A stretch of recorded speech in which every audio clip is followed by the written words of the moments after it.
Hello, একটা গুরুত্বপূর্ণ কথা আছে। কি কথা? কি করো? বিয়ের কেনাকাটা, শাড়ি শাড়ি গহনা সব। আর বললাম তো সব। বিরক্ত হচ্ছ? উফ না।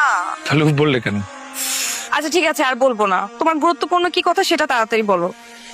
আমি কিন্তু জানি তোমাদের বাড়িতে বিয়েটা হচ্ছে না। তো কোথায় হচ্ছে সেটা জানতে চাও? না না, খবরদার, ওটা আমাকে বলবো না। কেন?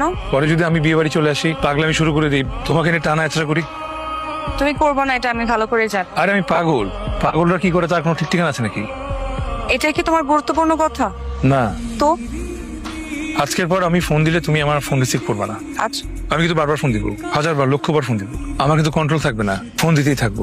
তুমি কিন্তু রিসিভ করো না। আমি শত শত টেক্সটও পাঠাবো, সেগুলো একটাও খুলে পড়ো না। তাহলে কিন্তু তুমি ইমোশনাল হয়ে যাবে, তোমার মন খারাপ হয়ে যাবে তো। তোমার কি কথা বলার শেষ? না, আরো আছে। বলো। বিয়ের ঠিক আগের দিন তোমার সিমটা চেঞ্জ করে ফেলবা, ওকে? কেন?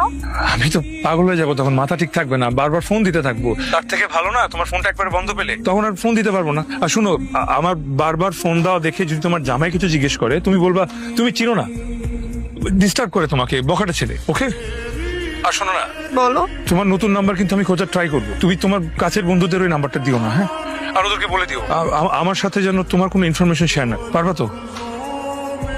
আর একটা কথা, কেউ কেউ তোমার কানে দিবে যে আমি সিক হয়ে পড়েছি, তুমি কিন্তু ওটা নিয়ে একদম টেনশন করবা না। আমি সিক হলেই বাকি, বাবা মা মরে গেল তো মানুষ বেশি দিন সিক থাকতে পারে না, তাই না? আমি সিক হলে আমি আবার নিজে থেকে ঠিক হয়ে যাব, এই তো, এর চেয়ে বেশি কিছু তার হবে না। তুমি